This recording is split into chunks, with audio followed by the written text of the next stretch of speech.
চলুন আজকে আবার আমার স্মৃতির পাতায় আর একটা অধ্যায় রেখে যাওয়ার পালা।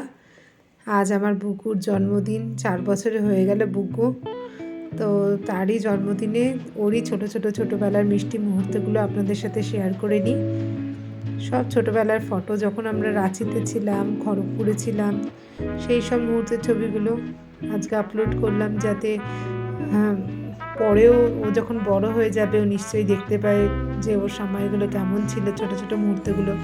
সেটা আমার কাছে তো ভীষণই কি বলবো, বিশেষ মুহূর্ত, যে যখন বাচ্চাদের জন্ম মায়ের কাছে একটা চিরকালই প্রচণ্ড ভালোবাসার, প্রচণ্ড আদরের, সেটা ভাবাই যায় না। দেখুন না, প্রথম চুল দেখানো শিখেছিল, কোনটা চুল সেটা দেখানো শিখেছিল। আর এইটা প্রথম দুর্গা পুজোর ছবি, প্রথম বছর দুজনকে সেম কালারের জামা বানিয়ে দিয়েছিলাম। সব ছবিগুলোকে ক্রপ করে বানানো হয়েছিল। এইটা দেখুন, একটু বড় যখন হয়েছে দাঁড়াতে শিখেছে, কিরকম গুন্ডা হয়েছিল। দুজনে বসে আছে রাঁচিতে।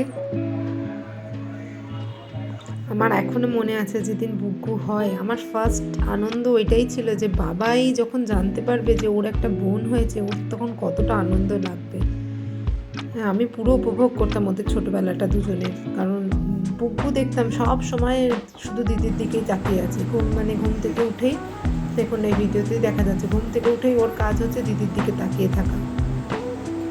আর দুজনে পাশাপাশি শুতো। আমি প্রথমে ভয় পেতাম দুজনকে পাশাপাশি শোয়াতে, কিন্তু বেশ দেখতাম এনজয় করতো। বাবাই কখনো ওর কাছে যে হাত পা ছুঁড়ে মারবে বা কিছু করবে সেটা ছিল না। যে স্কুল থেকে এসেই দিদিকে আদর করছে, দিদির চুল ধরে টেনে তাকে আদর চলছে।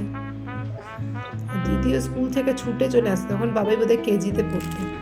স্কুল থেকে ছুটে চলে আসা হতো যে বোন কি করছে দেখার জন্য। আর বোন ততক্ষণে ঘুম থেকে উঠে মস্তানি শুরু, সেও দিদির চুল ধরে দিদিকে আদর করে চলেছে। খুব স্পেশাল ছিল মুহূর্তগুলো। তো ওই জন্যে এটা ভাবলাম যে ইউটিউবে রেখে যায়, যে সারা জীবন দেখতে পাবো। এটা আমাদের অন্নপ্রাশন না, মোটামুটি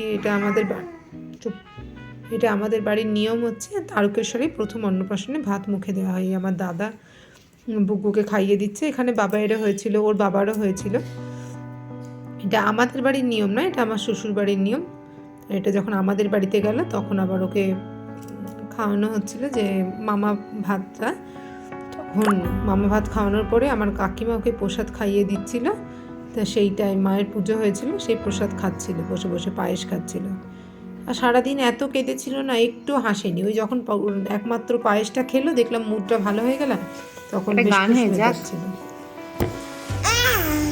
একটা ভালো গান করে দাও। গান করে শোনাচ্ছিল। তুমি একটা ভালো গান করে দাও, একটা গান করো।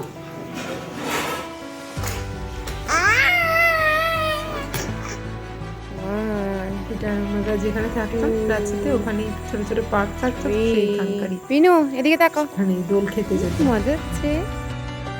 আর এইটা ও 4 বছরের এই জন্মদিন গেল, আমরা গেছিলাম তিরুপতিতে জন্মদিন উপলক্ষে। তারই ছবি এটা, তিরুপতিতে গেছিলাম সেইখানকারই। এটা হচ্ছে বগলা মাতা মন্দির, সেইখানকারই। দেখুন কি অসাধারণ দৃশ্য চারিদিকটা।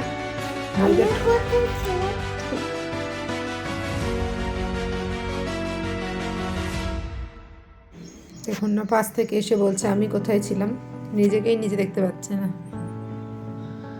খুব সুন্দর ছিল জায়গাটা, ভীষণ সুন্দর ছিল তিরুপতি জায়গাটা, এত সুন্দর। আমি ওটারও একটা ব্লগ বানিয়ে রেখেছি, দেবো আপনাদের সাথে।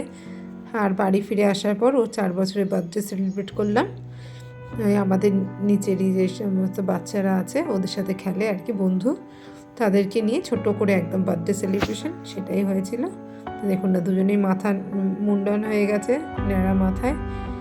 বার্থডে কেক কাটা হচ্ছে, একই জায়গায় বারবার কেকটাকে কেটে চলেছে। আজকে ভিডিওটা এই পর্যন্তই রইল। ভালো লাগলে লাইক, শেয়ার, সাবস্ক্রাইব করবেন, আর আমার বুকুকে অনেক আশীর্বাদ করবেন। বাই।